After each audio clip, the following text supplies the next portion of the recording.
Want every episode, not just the hits? Join the unrefined front row or backstage because sponsors get it all. Grab your pass at join.unrefinedpodcast.com. Rock on and stay unrefined.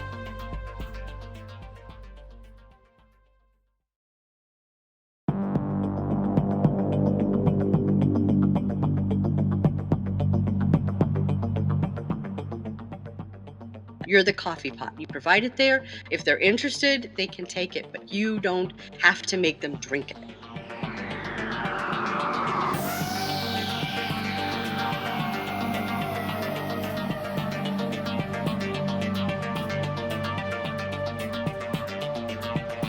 Greetings and welcome to the Unrefined Podcast. I am Brandon Spain, your host on this journey through the mysterious, the unexplained, and the supernatural, all viewed through the lens of biblical truth.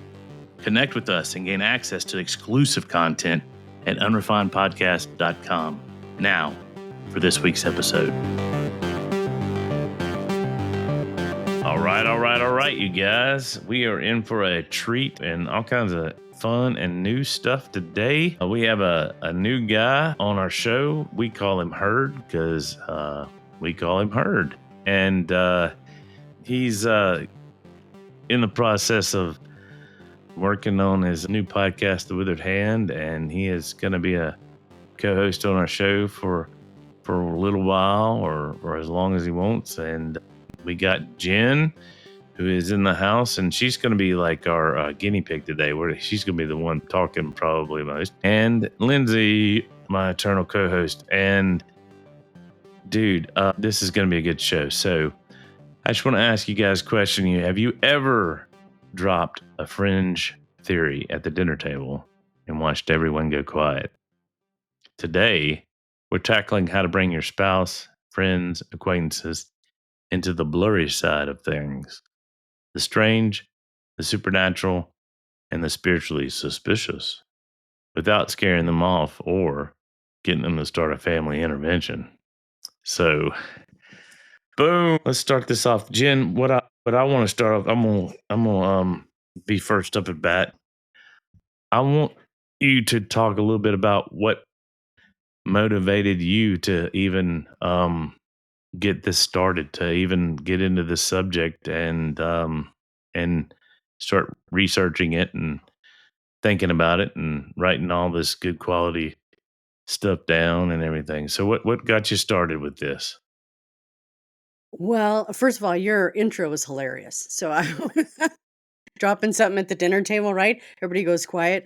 Just kidding. Yeah. and back away. Yeah. So awkward conversations. I was in a group, and like some Facebook groups, and women were saying, how can I talk to my husband about this? Or I bring this up and my husband thinks I'm nuts. And how can I convey this to people? What I'm learning, how can I express that? So I've been a part of Toastmasters for a while, and not that sentence would convince you, but being a part of Toastmasters for a while. She did. She helps me. You kind of learn, how can I speak in a persuasive way? How can I talk about something that will be compelling and appeal and be words with wisdom? So, for example, Proverbs 25:11, it says, a word fitly spoken is like apples of gold in settings of silver.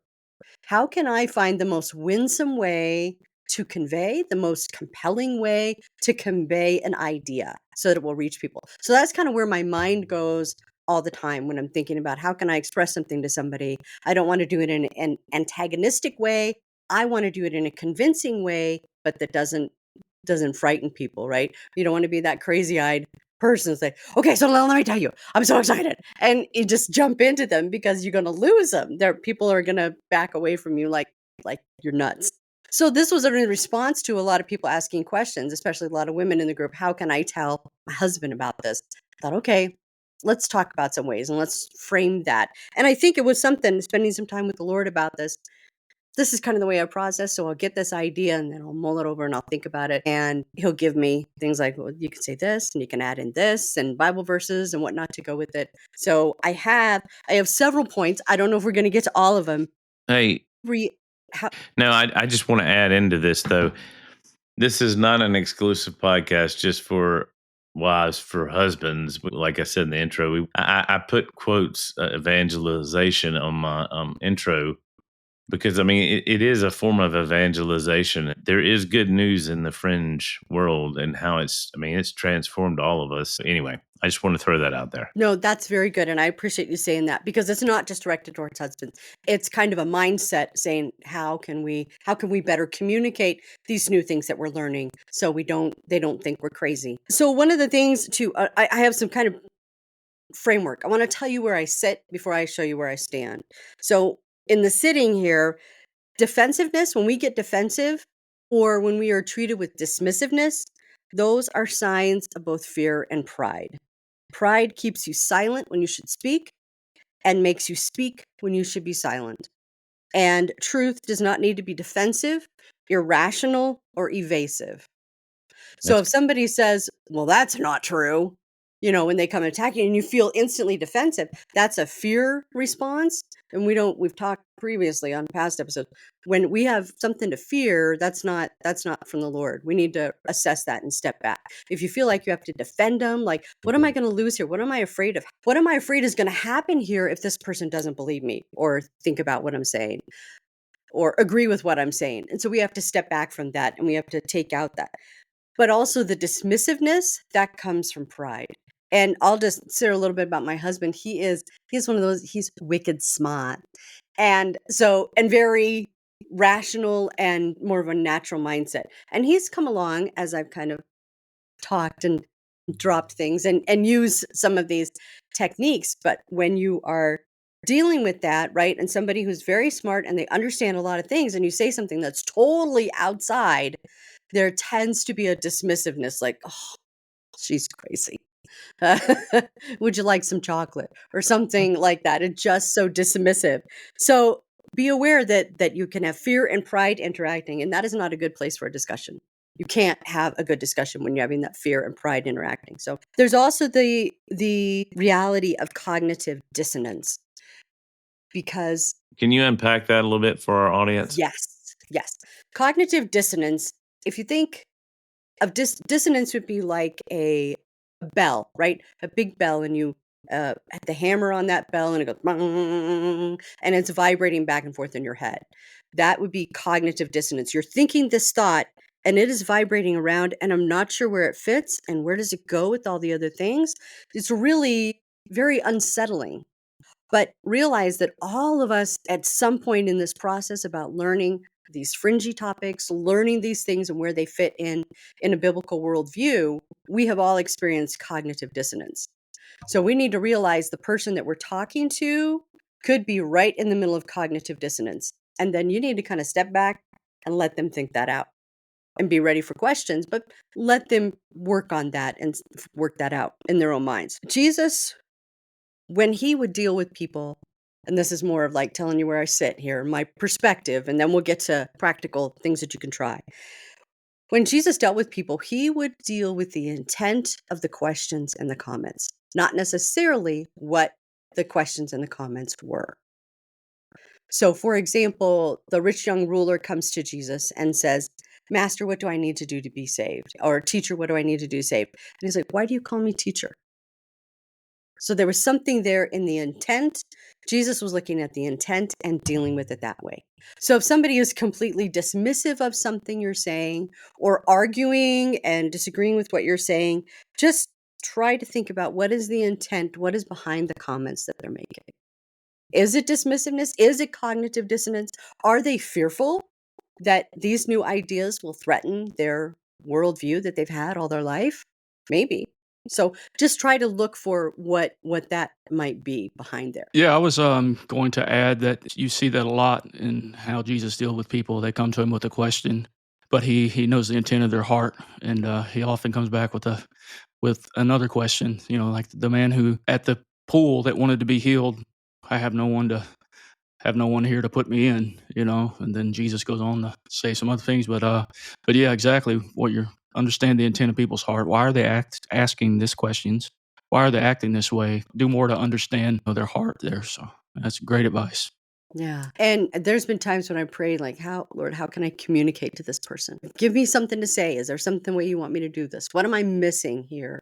And asking for specific advice in that. So yeah, I love Yeah, that. Thank you. and two, we have scripture to back that up, because Jesus told the disciples numerous times that when you're in front of these people, the Holy Spirit is going to give you the words that you can say. And if we're in tune and harmonizing, to use the dissonance, if we're harmonizing with the Holy Spirit, we'll know exactly what to say or what question to ask or whatever. I love the idea about asking questions. Hmm. I mean, I see a lot of evangelists that on TikTok or YouTube, and they're asking questions on the streets, and to me, that's a totally different paradigm of evangelism. I mean, Mm, when I used to do it when I was younger, I mean, it was just you tried to get in there, give them the information, and get out. I mean, it was like, they want to accept it. Okay, cool. It's just kind of this is a whole new paradigm of asking questions to people in the whole evangelistic or communicative process. So right. that's awesome. And you can't teach somebody something they don't want to know. I mean, I think we've all Mm, experienced this in school. Your teacher's going over something, it's like it won't go in your head, you don't care, whatever. If you're not interested in what the answer is, you don't care on the information. You won't learn it. The next one would be the concept that you are the coffee pot. And by that I mean that you make the coffee, you have it there on the burner, you have the aroma coming out, but you can't make anybody drink that. You're the coffee pot. You provide it there. If they're interested, they can take it, but you don't have to make them drink it. But it's that thing of being presence and aroma, something that will pull them in. So I like that way of looking at it. I think about that with evangelism too, or whatever. You are the coffee pot. You draw them in. It's their choice if they're going to take it or not. Even if it's delicious coffee, it's still their choice. And then the last thing note that I always like to keep in mind is it's all about trajectory. So if I want to go, right, I see a target in front of me, it's a straight line and I want to go in that straight line. But the enemy comes along or anybody, something comes along and it taps me just a little bit. So I'm a couple of degrees in a different place, just like 2 or 3 degrees pointed differently. I'm going to end up in a totally different location. So it's not about changing the whole mind overnight. It's about trajectory, going tap, tap, tap. And you kind of move just a little bit. Oh, that's interesting. And then you're going to end up in an entirely different place from where you started. So I think so much of life is about trajectory, those little taps in one way or another to keep you on course. I think that's a lot of what God does with us, is just constant adjusting of our trajectory. Yeah, Jennifer, I'd like to talk a little bit about an issue that you run into in whatever camp you're in that I thought would be helpful if we talked about jargon and insider language. So, Hmm. first of all, it's unavoidable, so it might be a discussion about how to mitigate it. But, Hmm. example, someone who knows nothing about the whole Fringe DCW thing, and you just plop the word DCW out there without explaining it. So, how do you deal with that? How do you avoid it? How do you mitigate it? That is an excellent one. And that's actually one of the key things that they first taught us in Toastmasters. Like the first packet that you get is avoiding jargon, because those are, even though we in the group understand it, if you use the jargon, they're words that people outside are not going to be able to understand, like DCW, divine counsel worldview. Just that statement alone packs a lot in it. You say fringe, that packs a lot in it. My approach is put things in the simplest term. So if there's a very simple term to explain it, like if you're going to say fringe, and somebody say, well, what do you mean by fringe? I mean the things that people are on the center, they think one thing, but people on the fringe of it may be entertaining other thoughts that aren't being thought about in the middle. And that's how I would define fringe. But just be ready when you're using those terms to be able to define those terms in a way that's simple, but not condescending, Mm. not yeah, rude, that's not important. talking down to anybody, because that's, sorry, bye. They're out of the conversation there. Yeah. I think what it sounds like to me is it reminds me of a quote from one of my Bible school instructors. He said, "The gospel's like a good steak. Everyone loves a good steak, but nobody wants to be slapped in the face with it." So I think it can it can apply here. That what it sounds like to me, and you can answer, is that this sounds more of having a relationship with someone, a friendship, a slow process.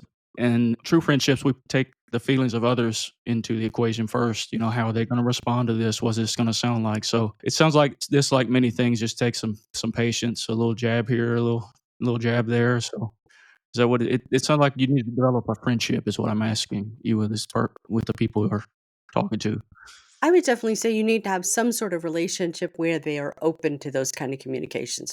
I mean, we talked in the beginning about doing something at the Thanksgiving table, and I know that a lot of people that are sometimes at my Thanksgiving table would not be open at all. But perhaps if we're having a conversation afterwards, and we're just all relaxed and stuff like that, you may be able to ease the topic in. But yeah, you have to have a relationship and an understanding, at least something there. Or, it could be, I mean, I could imagine a scenario, right? You're on the bus or the shuttle or the plane, and the person next to you is reading something like, how about Ghosts of Louisiana, right? They're reading that book. You say, oh, that's an interesting book. I know a lot about that. Tell me more about that. And you can start to engage the conversation. But there has to be some kind of connection. You don't want to just be a drive-by yelling at somebody driving by. Here's all the things I know. You don't want to do that, because then it's one-sided. I like the relationship aspect. Yeah. Yeah, I've got a bad habit. I have opinions, and I like to make my opinions known sometimes. And it's been a process of my life. I'm still not perfect, as all of y'all know, but I have, refrained and stepped back and realized that, not everybody wants to hear my opinions. And that the biggest thing is not coming across as a know-it-all. Like you know it all, or you have all the answers. And I think another important thing is just saying, look, I don't know. I mean, there was a guy up here at our place who was really kind of sketchy with me about Bigfoot. And then I started talking about Genesis 6, and I started talking possibly about Chimera and the experiments, and just kind of let him down like a little trail. You ever thought about that? And then he's like, I never thought that Bigfoot might not be just like an ape or part of the evolutionary process or anything like that. And I always thought that that's what they were all saying. And I'm like, no, I think Bigfoot's supernatural and stuff. The other thing I wanted to add too is you were talking about coffee pot. That's going to be our theme here, I guess, is the relationships. Like Herd was talking about. My dad came down this weekend, and we have this like thing, coffee pot Sandy got, and it just, you put a button and it shoots the coffee out and grinds the beans and does all that kind of stuff. And my daddy, I just looked at him. He's like, I'll make some good coffee, but I just like my old percolator. And I started thinking about that is about relationships too. You got to percolate the coffee, and there's just something about it. He's right. There's a unique taste to a plunger for my British friends, or a French press, or a percolator coffee. It just kind of it allows the juices just to come out, and it takes time. And like you said earlier, this applies even to an evangelistic type thing.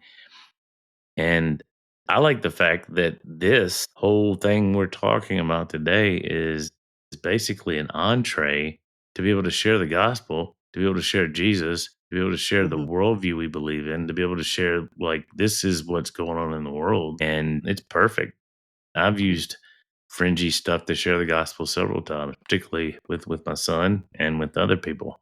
So Mhm. yeah. Yeah, it's when I came into this space, I had no interest in Bigfoot or UFOs, but I did have a great interest in the angelic and the demonic world, and the giants, the Nephilim from it talks about in Genesis 6. But I was surprised to find breadcrumbs that lead Bigfoot and UFOs Hmm.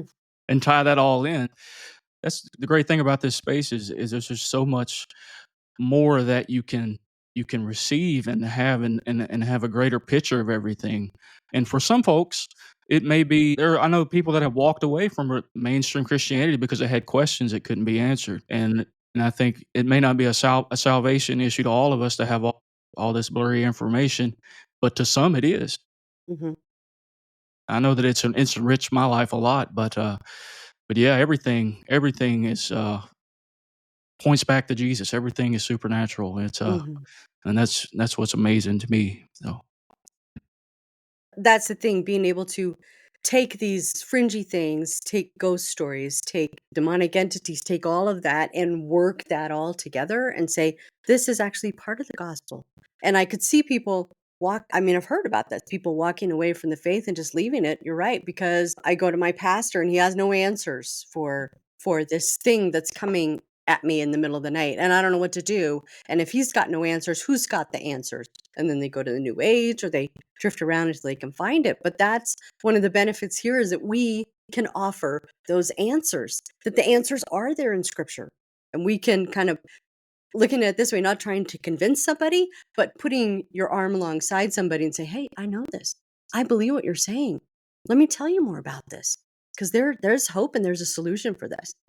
In this same space, I've been a believer for a long time, but I liken it to, I don't know if you guys have ever seen paintings being restored, and they'll see this painting and they'll take that little Q-tip or something that has a little bit of the cleaner on it, and they'll start to wipe out a spot of it. And you can see what it is underneath already, but as they start to take off the years of pollution or dirt or whatever happens to be on it, and the painting just comes to life.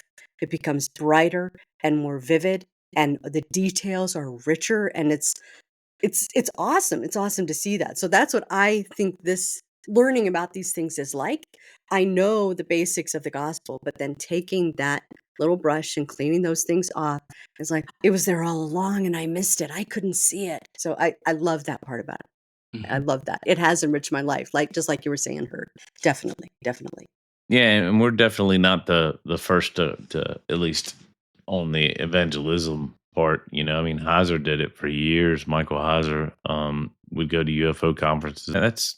That's incredible. To have a heart to be able to go, but you have to have relationship before you have right, and that's just something that's been in my heart, man, for wow. It's like we want to come in when we right, like Thanksgiving table. I want to win the argument. I want to be right, and you can't be right until you have a relationship. It's got to be there. And I think the world would see a lot more. We would see a lot more people accepting Jesus, walking in his ways, becoming disciples, if we built relationships with them and slowly percolated that. What did Augustine say? Our hearts are restless until they find their place in you. And so that applies with this as well, I would assume, huh, Jen? yeah. Someone Absolutely. said that people don't care how much you know till they know how much you care. Yep. Yes. Yep. Zig Ziglar. I love that one. All right. So this, I guess, would be specifically for ladies, this first one. So I'm going to share different practical little ideas here. One, Okay. you can't change your husband. All right. I'm just putting that out there. All you men will probably agree, but you can't change your husband. And the quote that I have with that is, a man convinced against his will is of the same opinion still.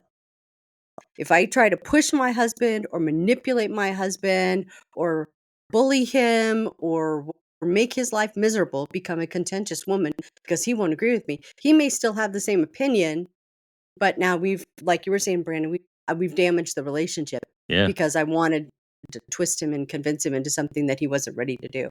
So you got to let him come his own way. You can't control what he believes, but you can influence. And I look at it that way. You can influence.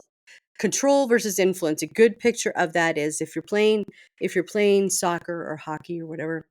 I don't know hockey that well, so I'll use soccer. If you're playing soccer, you have the goalie, and then you have halfbacks, you have people that are all the way forward. If the goalie is up in the front trying to keep the ball away from his end of the field, he's not where he's supposed to be. He's trying to control the situation. However, if he is there back in the goal box and he's there where he's supposed to be, then he can influence whether or not the ball gets past his net. So control would be, I want to be in the front. I want to do it all myself. I'm going to be in control here. And influence is saying, I'm in the back. I'm where I'm supposed to be, and it's not getting past me. Yeah. And you can stand in that spot. So, and we talked a little bit before. Another one would be praying for wisdom from above. James 3 talks about what are the arguments and fights and contentions among you because you want something and you can't have it, and all of those things. And then you need to ask God for wisdom in that area, insight into your situation, and the words to say that would be right there, and the patience to keep your mouth closed when it's supposed to be closed.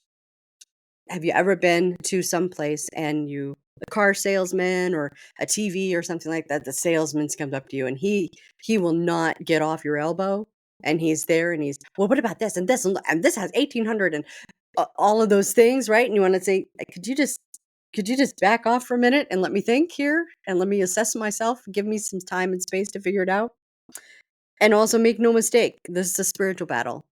This is not just an argument about whether or not something exists. This is a spiritual battle because the enemy is aware, the enemies of our souls are absolutely aware that these conversations, if they go the trajectory they're heading, that it's detrimental to them, which I'm fine with, but make no mistake, it's a spiritual battle. So treat it like that. It's not What did just a Lewis say? conversation. Lewis alluded to the fact that spirits want to be under the radar, and this discloses a lot of the spiritual stuff. Have no fellowship with unfruitful works of darkness, but rather expose them. You turn that light on, they're like cockroaches that spread. You see what Yep. they're doing. They're caught with their hand in the cookie jar. They don't want you to see what they're doing in the shadows. Mm-hmm. That's a commandment of Jesus. It's not just a recommendation for us to do that. Oh, that's a good point. Good point. Okay, and this one I guess would be directed more towards women. Remember that your husband has a God-given responsibility to protect you, to kind of look out for you, especially in spiritual matters. And women are more prone. I think I can show this. Scripture says that, like in 1 Timothy, that the woman was greatly deceived. I think that we can fall into deception easily. I mean, I think women are more prone to that. I'm not saying all women are deceived or anything like that. I'm saying that in a relationship, that's one of the things that the husband is supposed to say, well, wait a minute, let's think about this again and pull you back. So when he questions things you say, it might be that you are being deceived and your husband is trying to protect you. And this was kind of addressed to a woman who was saying that, well, every time I say this, my husband thinks I'm crazy. And it said, okay, that's worth stepping back and saying, okay, is this? Let me reassess this. And if he's wrong and you say, no, I can back this up with scripture, or I can do this, and I feel at peace and comfortable in understanding this, then fine. But it never hurts to go back and look at that again and say, okay, what am I thinking here? What is the thoughts behind this? Because it's so easy to kind of be pulled away by your emotions and get into something that may be a bridge too far. It may be a territory that the Lord doesn't want you in. So keep in mind, that is part of what a husband is supposed to do, is to be kind of a little bit of a guardrail if need be. Yeah, Adam should have been there with Eve. That's right. Right? That's right. Yeah. Right. Exactly. All right. Oh, and another thing, I guess this is another one that's specifically towards women, but they won't all be, I promise. So, did anybody ever watch Band of Brothers? Did you ever see the movie Band of Brothers? Yeah. Love The it. series? Okay, all right. So, for those of you that haven't seen it, it's an excellent series, well worth watching. 10 episodes, very, very good. There's a storyline in there, and it's the 101st Airborne Division and their journey through World War II. But the storyline is that there was in the episode Kirahi is when it's introduced. There was a leader, and I've forgotten the rank. I don't know ranks well. I don't know that part. But I've forgotten who he is. But essentially, this person was over the 101st Airborne, and he was not a good leader. He would take them on, they'd go on exercises and training, and he would get lost. He'd get turned around. He'd get confused. And everybody kind of in there agreed, this guy's trouble. This is not going to be good if we go into battle with him. He's going to be detrimental, dangerous to us. So it ends up that Captain Winters, who leads the 101st Airborne, gets promoted over this guy, especially when they're in battle. He gains rank while this other guy who is a threat or is a danger in leadership is reduced to working the desk and stuff like that. He doesn't get the same promotions. At the end of the war, they're back in England and they're kind of all debriefing and getting ready to go back home. So Captain Winter's has been promoted several times in the battlefield. So he has promotions. He's got new bars or stars or whatever it is. He's walking. The bad leader is walking by him and sees him kind of out of the corner of his eye, and he doesn't salute, and he walks past him. And so Captain Winters, whose rank is higher now, calls him out and says, "What do you do when you see a superior officer?" And he stops, and the guy turns around, and you can tell he is just seething, and he salutes him. He says, "You salute the rank, not the man." And when I saw that in that, I feel it right now. It was just like a thunderclap where God was saying, salute the rank, not the man. Women, we get tied up with thinking that, well, if I don't agree with his decision here, I don't respect what he's doing, I don't like what he says, or whatever. God's not saying that you have to like everything or agree with everything or whatever that your husband does. You honor the rank, even if you can't honor the man.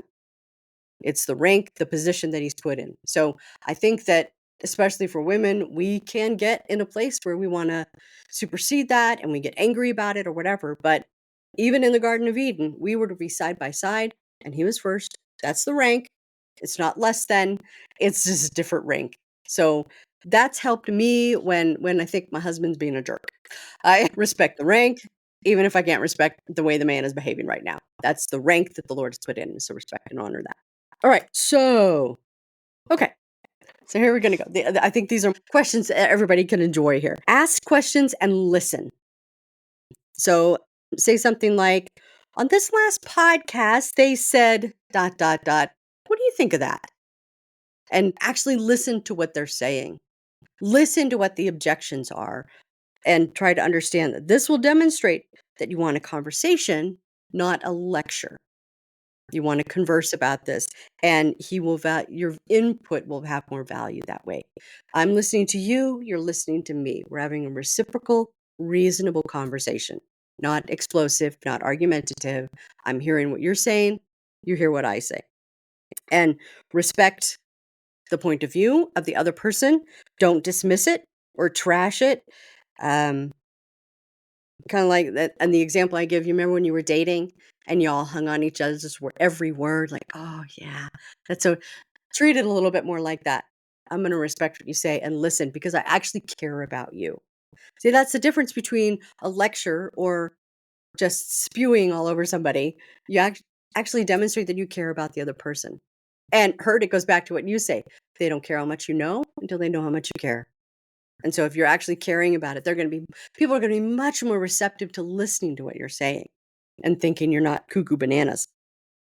Yeah, I have the tendency to be a fire hose. I see you. I see that down here. And honestly, mine is not. I actually care so much that I want to totally convince them that, hey, this is changed my life, and I want to, you got to know everything about it, and you got to know about it, next week. Yeah, I mean, or yesterday. You know, I Right. mean, and it's just it's not how life works. And you were talking earlier about different stories and how we can use stories to questions and stories to show spiritual truth and Mark 4 and the seed and all that. That's not just about going out and sharing the gospel. That's about life. That's about that principle of the seed, that principle of having relationships. And you're going to plant seed in some people and it's not going to do anything. And the interesting thing to me is only one of the four actually bears fruit that lasts. And we have to be aware of that numbers. It's not the 80-20 rule. It's more like the 90-10 rule. I mean, or whatever. It's we have to be aware of those numbers, and we want to have this expectation that people will listen, but we also have to have the realization that they might not, and be okay with that and still love them and accept them exactly the way they are. Mm-hmm. Right. And Jesus had friends that didn't believe his message. He had brothers that Mm-hmm. didn't believe his He message. ate with them, he dined with them, Yeah.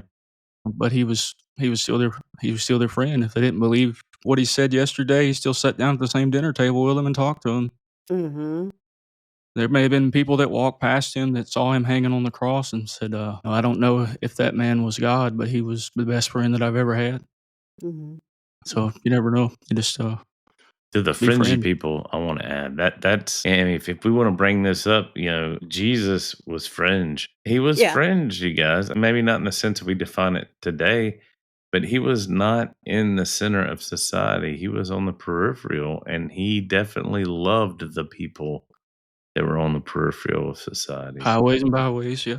Yeah. Mm. The woman at the well. Yep. She wasn't supposed to be there. It was a surprise he was there. Yeah. Yeah. Oh, I really like that. Yeah. And think about it too, and using the fire hose thing, because we're so excited and we want to share it all. It's exciting. But I remember it took me, all right, so I kind of started into this. I started listening to Blurry Creatures way back in episode 20. And I listened through the whole catalog. And then I listened to each one at least twice, because I'm like, this information is so new. Help me understand what's going on here and my own cognitive dissonance. And then I went back and I listened through everything one more time. Like, okay, now I have a better perspective. Now I can understand it better. It took me little baby steps. It took me time to process it. I give grace to the other person. It's going to take time to process and understand it too. Yeah. It's not like a bathroom remodel on HGTV.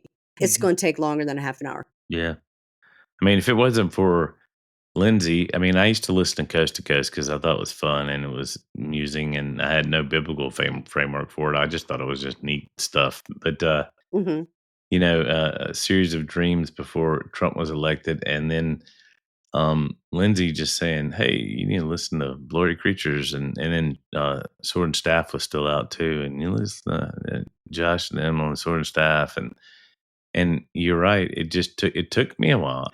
I used to mock people that believed in Bigfoot. I thought they were nut jobs. I mean, and now I'm out here sitting on my front porch listening to a SEC football game, and I'm like, is that a knock? I love it. I do the same thing. Or you're driving along somewhere on the road and like, is that a no? Okay. Yeah. Yep. All right. So this is another example that I like to use. It is the all the knowledge example. Just take a blank sheet of paper. Paper's totally blank. And then you say to that person, here, all right, just for the sake of argument, you're a reasonable person. Let's look at this. We'll pretend that this blank piece of paper contains all the knowledge that exists in the universe. Okay? Just for argument, just for the conversation here. That this represents all the knowledge that there is. Now I'm going to draw a circle, and you can draw a circle that's like a reasonable size and maybe slightly like, look, I know you're a smart person and you know a lot of things. So let's draw this circle, and let's say this circle represents your knowledge in the universe. Of all the things that exist, here's your circle that's what you know. And any reasonable person will say, okay, it's not going to take up the whole thing. They'll know, okay, if in the universe, my circle might be smallish, depending on how big the paper is. But Period. so you draw that circle. Yeah, period, little dot. And then you draw another circle of yours that is kind of overlapping. Similar size circles, but overlapping each other slightly. And you say, okay, this represents all the things I know in the universe. Now, some of the things we know are the same. And some of the things you know, I don't know. And some of the things I know, you don't know. Could be what we're talking about here is just like that. It's some of the things that I know that you don't know yet. And just kind of leave that. Let them think about that. Because especially if somebody's getting pugilistic or antagonistic or really pushing back or something, you say, look, Yeah. just look at it this way. This could be information I have. You don't know it yet. That's all. Yeah. Just leave it at that. Because you will, I mean, you can testify probably this. You will have people that are not just disinterested in just listening to you and then they're ready to move on. You'll have people that actually want to push back and argue and win the fight and all that kind of stuff too. I mean, you have to be aware of that. And all right. so- And if it's going to be a fight, yeah, I don't know. They're not being reasonable. yeah. You know, if there's that defensiveness, there's something, again, like we talked about previously, there's something behind that defensiveness. Oh, yeah. What is the fear that they're protecting? What are they worried about is going to happen if they believe Bigfoot is real? What does that mean? How does that upset their worldview? And try to approach it from that direction. Well, and I would say people get really invested and something they believed in years, and it's hard to let that go. And, Yeah, it is. and got to give people some patience there. Yeah. 100%. Yep. Yeah. All right. I loved the interview that Jeff Meldrum did, and his son was in this interview, and it was on Blurry Creatures really early. His son said that kids in school used to tease him and ask, like, do you really believe in Bigfoot? Because I'll preface, Jeff Meldrum was a Bigfoot researcher, and he has thousands of tracks, prints of tracks, lots of stories, all kinds of stuff, all kinds of physical evidence that he's collected, and approached it from an anthropological, scientific worldview. Yeah. So they would tease him and say, your dad likes Bigfoot. You really believe, and make fun of him. And he would say, well, I've seen a lot more than you've seen. I know a lot more. Some of the times that'll be an approach I'll use when my husband will bring up something and like, oh, that's not a good thing, whatever the particular thing is, right? And I'll say, oh yeah, he'll, really? I said, yeah, I've heard a lot about that. I know some things about that. But just leaving it, listen, this is stuff that I've heard and I've seen and things that I've come to understand. And it's okay to have things that that the other person doesn't know, but to be able to say, look, I've looked at a lot. I've looked at a lot of this. So. Yeah, and it needs to not come off as the Parks and Rec meme there. I know more than you. Yeah. Needs to not come off that way. Yeah. Right. Yeah, again, all the things. Yeah. So take advantage of secondhand listening. This is a good trick when you're in the home with somebody. So I would put a podcast on and play it so that he could hear it. It might be washing dishes or doing whatever. And he can hear the podcast and come through the room and say, what are you listening to? Well, I'm listening to this podcast and they're talking about ghosts of the Civil War. What do you think of that? And he might listen a little bit, but it's just, you're kind of like bringing those potential puzzle pieces into the worldview and let him hear. And don't be like, let the other person, don't be ashamed at like, oh, he's going to think I'm nuts or something. No, like that. Say, I'm listening. I'm taking in information. I'm thinking and deciding. I'm not saying I am 100% committed to everything this speaker is saying on this podcast right now. Saying I'm listening. I'm learning. That reminds me of something that I just thought about that has grown, and we've been doing this for November is our 3rd year, and I've grown not only in discernment but also in what I believed. I mean, I used to think that if it's a ghost, it's a demon, and it's called demon in the gaps. And as I've grown and researched and I dug into the word, I mean, let's be honest. I really dug into the word, and I had an experience with Sandy's late husband at the trailer that we lived in when we first got married. He was on his favorite couch, and I had no idea. He was standing at the with his boots on, and I described his boots, and and Sandy's like, "Wow," and that didn't fit my paradigm because he was a good guy and he went to heaven, and wow. What was this? I mean, and it's like we'll try to rationalize what million other things it could possibly be instead of just Occam's razor. What's the easiest answer? It's a spirit. So to bring it back to what I was talking about is that I always tell people that when I'm in this space, I haven't arrived. I've left, to quote a famous pastor. But I'm still learning too, and I could be wrong, and I don't always know.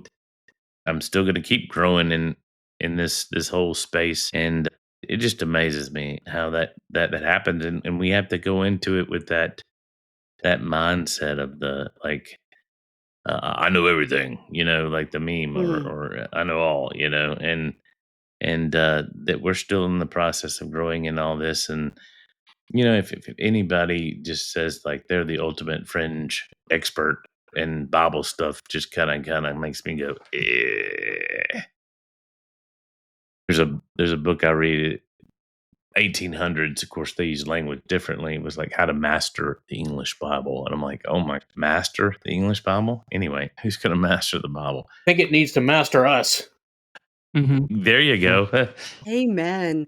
But my point is that, you know, we're not, like you said with your drawing. Even if I overlap with them, my overlapping, I mean, I'm still growing my circle, and I need to be aware of that, and also pay the same thing forward to the grace and the listening and the patience with the other people that I'm learning from, and not be Right. the expert, you know. Right. So another thing too, in a conversation, I have request, reciprocal, respect. So I had sometimes when my husband, well, let me say this and then I'll give the example here. If somebody looks at you like you're crazy, rolls your eyes or scoffs, you can say, you know what?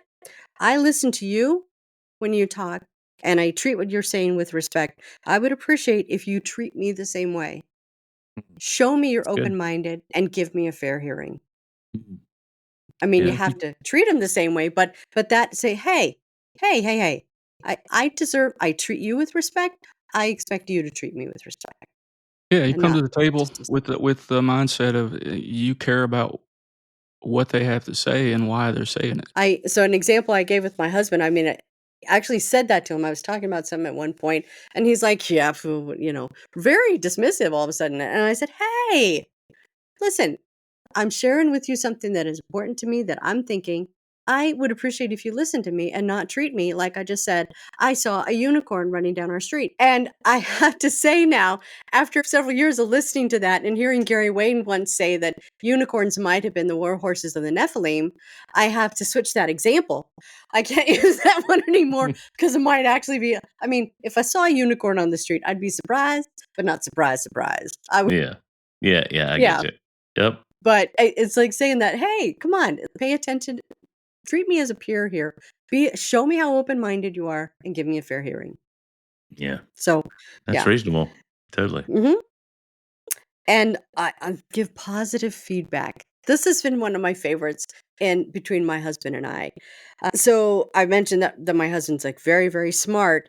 But the other day he asked, so how many giants were there? How can there be giants after the flood? Right. And Good that's a question. reasonable question. And I'm like, did you just ask a fringy question? Oh, you're so cute right now, or something that's a positive interaction. Oh, I love it when you talk fringy. Tell me something else, I love it when you or talk something. fringy. Hey, that's a good T-shirt Right? right there. I love it when you talk fringy. Fringy TV, baby. But it makes it fun and conversational and humorous. Humor is a great way to relax defensiveness and to bring people together. But the more he does that, and I encourage him in it, it makes it something that's not weird and out there, but Yeah. something that is a part of our relationship. And I appreciate that we can joke and laugh about it. The other thing, the last thing I was going to say that I think is really important here, don't make it hard for someone to change their mind. Don't make it so you have created so much animosity or arrogance or something like that in the relationship, in your communications with this individual, that it would be very hard for them to change your mind. Have it be open-minded so they like you. Hey, that was an interesting point you made. Can you tell me more about that? Instead of having it be where they'd have to overcome all this stuff or truly humiliate themselves or say, I'm sorry, I didn't believe you forever and ever.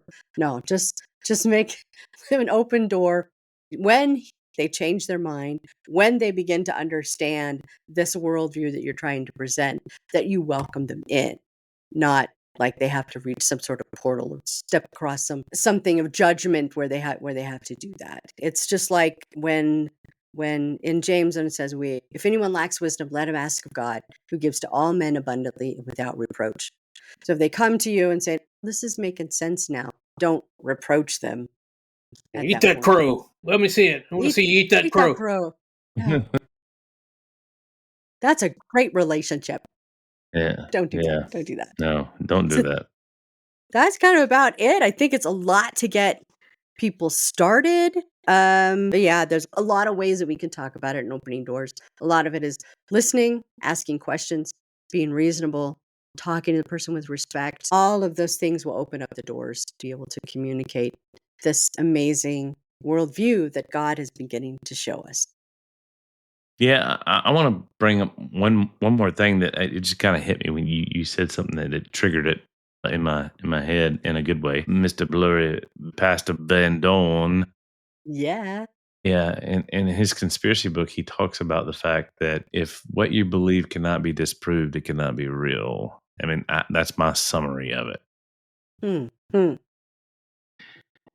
There's a certain branch of conspiracy out there that every time you come up with evidence, even scientific evidence about it, there's always an excuse.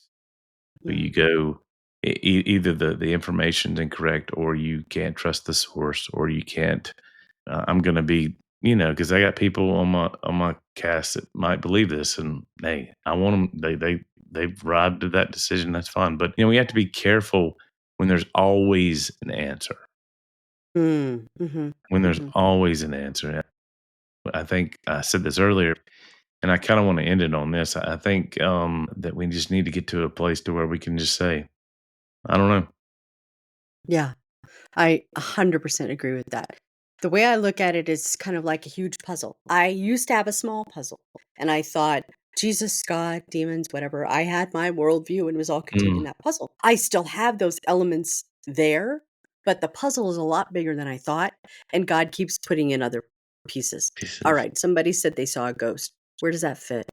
What do I do with that? And it's totally okay to say, like, for example, how were there giants after the flood, right? And Oh talk yeah, it's about that. hotly Yeah, debated. I mean, right, yeah, right. I could say, oh, there's a few theories. So it could be this way, it could be that way. Here's another idea. I don't know, but I'm thinking about those ideas and just leave it at that. Right, and just usually in a scenario where you have someone who has all the answers, you may be in a cult. yep, Yeah, that's a good one. That's a good one. yeah. Well, I mean, I think that's why it's when people come out of cults, it's so hard for them to go back into believing anything, is because they've been taught that you either take the whole enchilada or you take nothing. And Mhm. I like your puzzle piece analogy, Jen. I love the fact that we're collecting pieces. And Mhm. Paul said, "We see in a glass dimly, darkly, Yes. whatever version." And we're not going to have complete understanding. And I'm about to say something that's going to sound so postmodern, but I don't mean it as. There's gray in the world. There's black and white in the world, but there's gray in the world, and the only person that sees completely black and white is God. He's the only one that is omniscient, that knows everything, and we are not him. So, Mhm. And it's like, I love that scripture that says, it is the glory of God to conceal a matter, and it is the glory of kings to search a matter out. and That's we what all are. this is, searching those matters out. And I think God looks at it like a treasure hunt. There He's you go. hid these things there, and you get to find them. You get to Well, search that out, and oh, this is great. Now I get it. He wants us to So dig. it's He a treasure wants us hunt. to find out more about him. Yeah. yeah, it's Yeah. like playing hide and seek with kids. He with the 3-year-old, you don't go hide up in the top of a tree somewhere. They're never going to find you. You hide where you can be found. And the other thing too, we have to realize is, I went back. A friend of mine who mentored me, her daughter died, and it was just heartbreaking. And I didn't get a chance to go to the funeral because I was at my grandfather's. But she gave me this book. Like when I first was interested in supernatural and spiritual things, and the whole premise of the book, and I think it's been expanded on, is that one day we're going to reign. We are kings and queens, and so that proverb totally matters. I think it's a proverb, not a psalm. But that proverb totally matters to us. It is our duty to seek out a thing as a king would. Like Herd said, he wants us to find out more about him. And we're made in his image. And so he likes humor.